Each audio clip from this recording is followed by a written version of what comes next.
Your Excellency Donald Trump, President of the United States of America, Your Excellency Trần Đại Quang, President of the Socialist Republic of Vietnam, ladies and gentlemen, members of the media, President Trần Đại Quang and President Donald Trump are now hosting a press briefing to announce the results of their talks. And may I now invite His Excellency President Trần Đại Quang to deliver his remarks. Your Excellency Donald Trump, President of the United States of America, ladies and gentlemen, members of the media, President Trump and I have had fruitful talks about the bilateral relations and regional and international issues of mutual interest.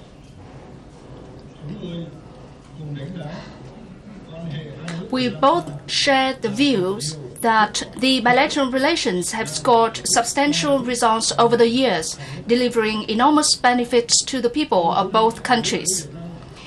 During President Trump's state visit to Vietnam, Vietnam and the United States issued a joint statement pledging to further deepen the Vietnam-United States Comprehensive Partnership on the basis of mutual respect for each other's independence, sovereignty, territorial integrity, and political systems.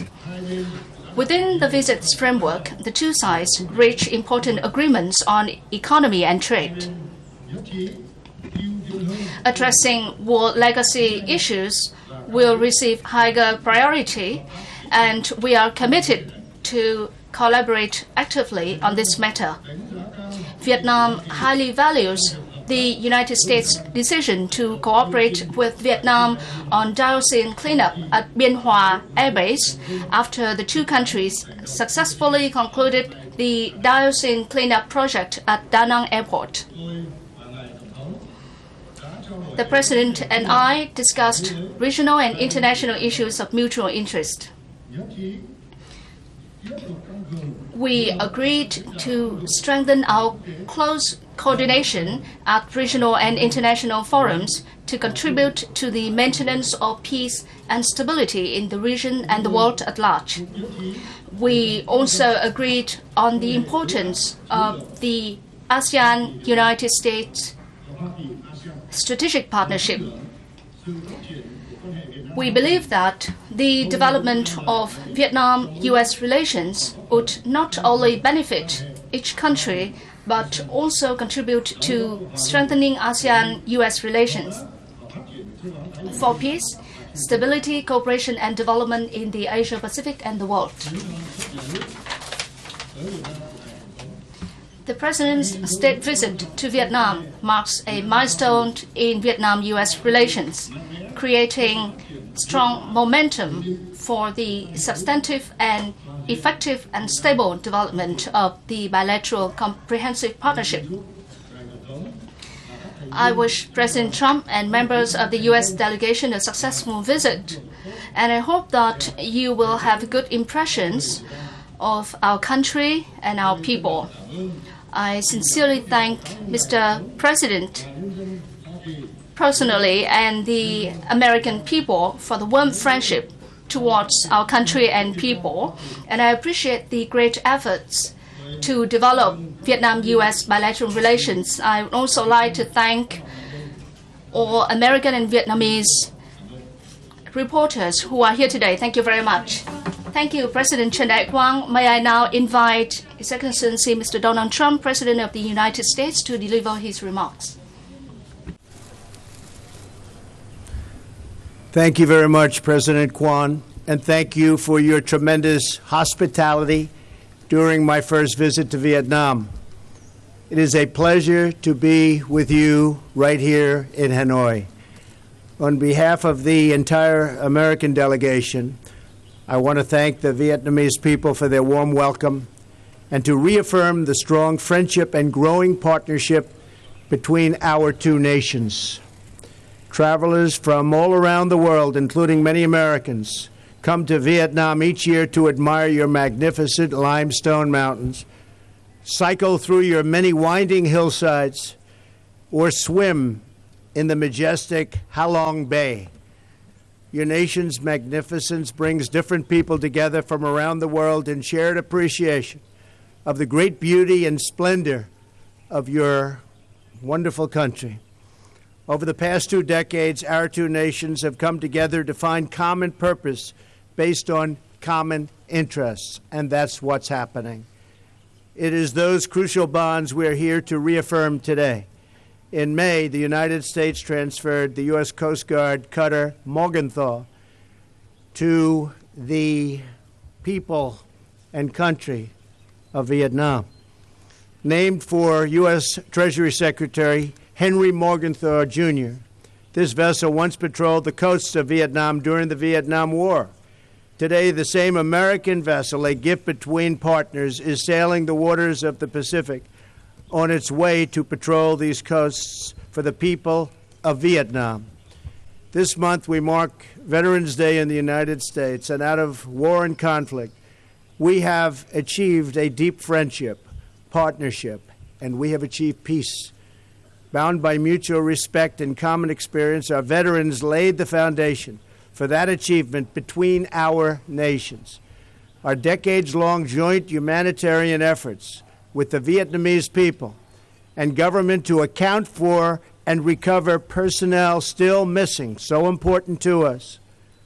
From the war honors, these horrors of this horrendous war, we want our service members support, and we give total support to the families, and we strengthen the foundation of our comprehensive partnership that is so important to us.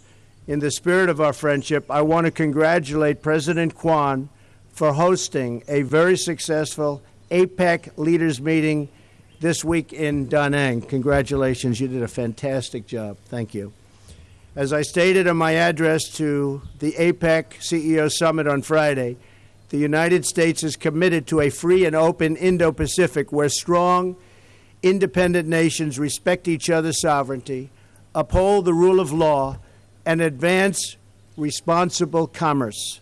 We want our partners in the Indo-Pacific to be proud and self-reliant, not proxies or satellites. We look forward to achieving a bilateral trade agreement with partners who abide by the principles of fair and reciprocal trade. Two very important words, fair and reciprocal. It hasn't been that way for the United States, almost at all. And we're changing that, and we're changing it rapidly. For trade to work, all countries must play by the rules. I am encouraged that Vietnam has recently become the fastest growing export market to the United States. Mr. President, I applaud your efforts to implement economic reforms and increase Vietnam's trade and investment in all directions. The United States is enthusiastic about reforms that promote economic prosperity for all Vietnamese citizens as we look to your growing middle class as a key market for American goods and services. We just had a great discussion about American goods and services coming in to Vietnam. Two-way street. I am confident that American energy, agriculture, financial services, aviation, digital commerce, and defense products are able to meet all of your many commercial needs, and in fact, not only meet them, but what we do is better than anybody else. Moving forward, I welcome Vietnam's commitment to eliminating trade barriers for U.S. agricultural products. It's very important. We must ensure that American farmers and all American companies, especially those in digital services and e-commerce, can compete on a level playing field. And we look forward to working with you to combat predatory and unfair trade practices in the region.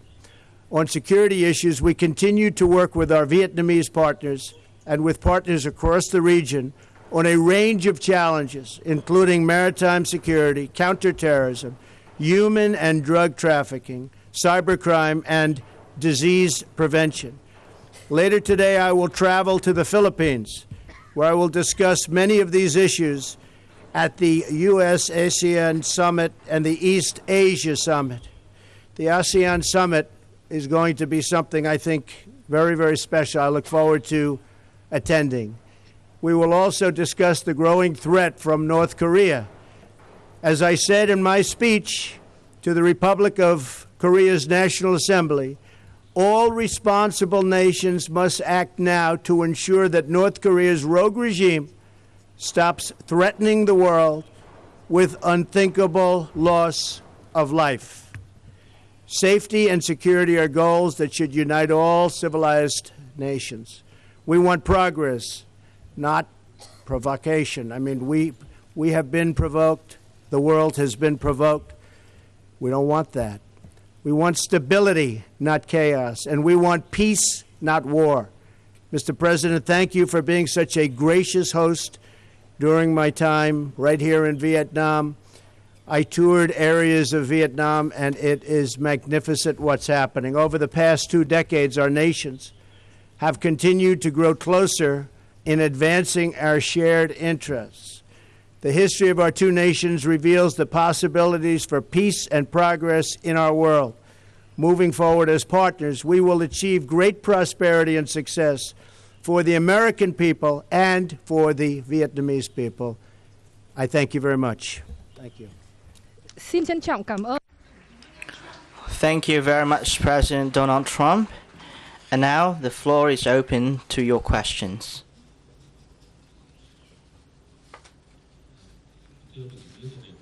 President Trần Đại Quang from Vietnam News Agency. Can you elaborate on the progresses in the Vietnam-U.S. relations over the past years?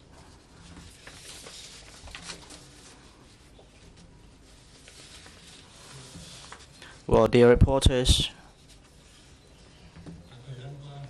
over the past years, the Vietnam-U.S. relations have made very strong progress in all areas, from politics, diplomacy, economy, trade, science and technology, health, humanitarian areas, and people-to-people exchange, and in particular, high-level contacts, meetings, and exchange of delegations on the basis of the comprehensive partnership have produced substantive and meaningful results. And among them, the visit to the United States by Prime Minister Nguyễn Xuân Phúc in May this year, and the state visit to Vietnam of Honorable President Donald Trump in the very first year of his term of office are the highlights. Meetings between leaders of Vietnam and the President during his visit are very useful, and the meetings give us the opportunity to understand each other better and to work together on areas of mutual interest. The substantive and effective growth of the comprehensive partnership between the 2 countries have been and will be delivering benefits to our 2 peoples and contributing to the maintenance of peace, stability, cooperation, and prosperity in the region and the world. Thank you.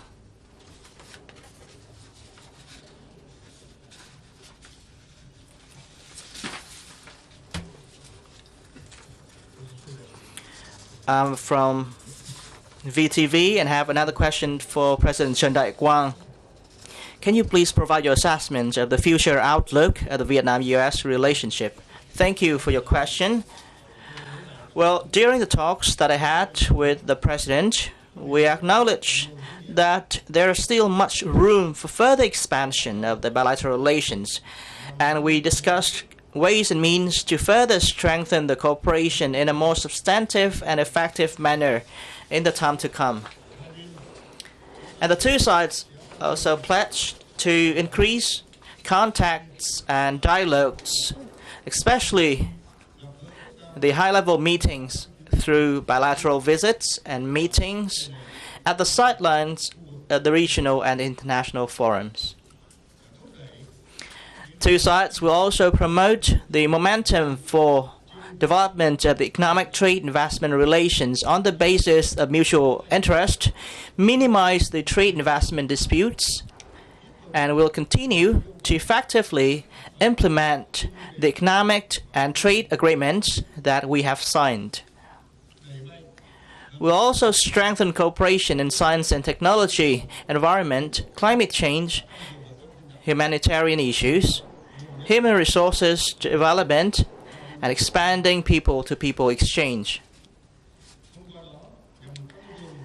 For the enhanced comprehensive partnership in the interest of the two peoples and for the benefit of peace, stability, cooperation, and development in the region and the world. Thank you. Well, thank you.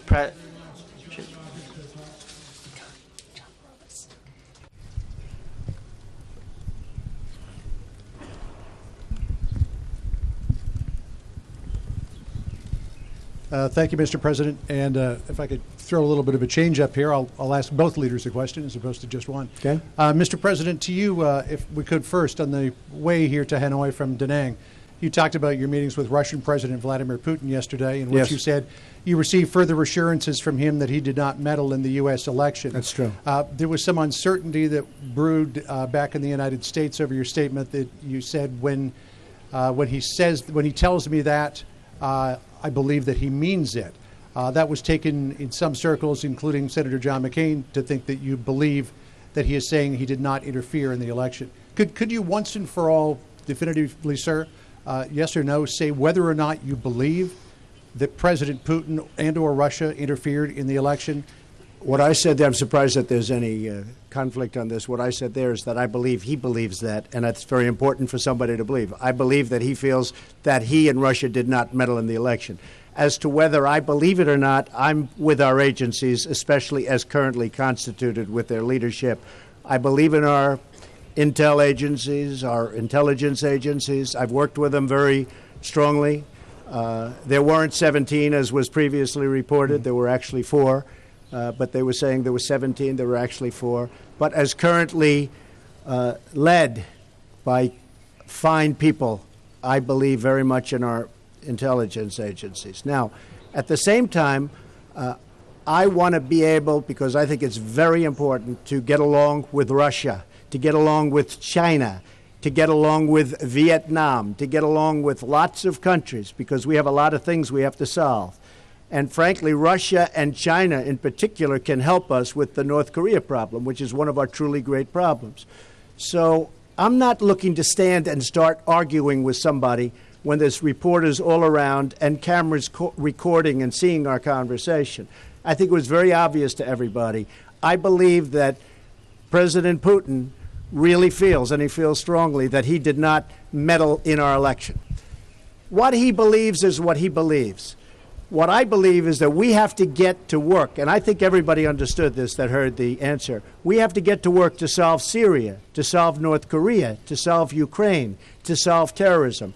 And, you know, people don't realize Russia's been very, very heavily sanctioned. They were sanctioned at a very high level, and that took place very recently. It's now time to get back to healing a world that is shattered and broken. Those are very important things. And I feel that having Russia in a friendly posture as opposed to always fighting with them is an asset to the world and an asset to our country, not a liability. And by the way, Hillary Clinton had the reset button. She wanted to get back together with Russia. She even spelled reset wrong. That's how it started, and then it got worse.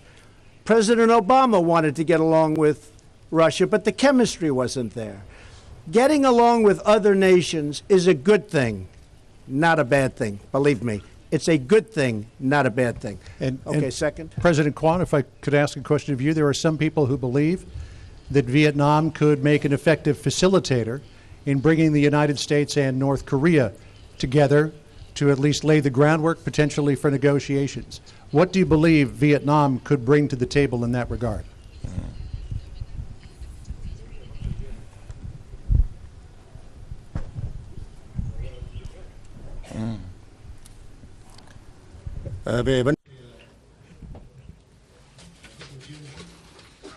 On North Korea issue, Vietnam is committed to seriously observing all the relevant resolution of the UNSC, and we support the denuclearization of the Korean Peninsula. And we'll do our utmost and do whatever we can to contribute to the denuclearization of the Korean Peninsula. Thank you.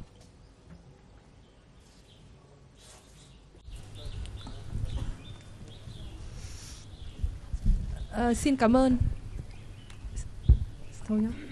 Xin cảm ơn. Well, thank you, President Chun Dai-Quang. Tweeted this morning about trying very hard to be friends with Kim Jong-un. Is that really a possibility? What would it take for that to happen at this point? And for President Kwan, could you comment on the President's offer to mediate the South China Sea dispute? Thank you. Steve, I think anything's a possibility. Strange things happen in life. That might be a strange thing to happen, but it's certainly a possibility. If that did happen, it would be a good thing for, I can tell you, for North Korea, but it would also be good for lots of other places, and it would be good for the world.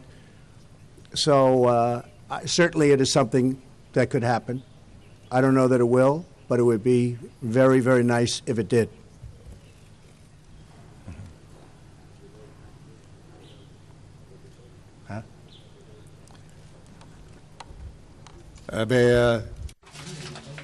With regard to the South China Sea issue, I have shared my thoughts with President Donald Trump on the recent developments in this area, and it is our policy to settle disputes in the South China Sea through peaceful negotiations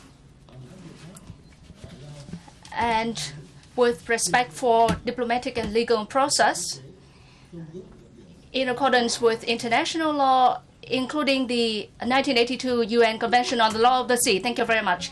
Thank you, President Chun Dai-Quang and President Donald Trump. We have come to the end of the press briefing today. Thank you all very much for your participation.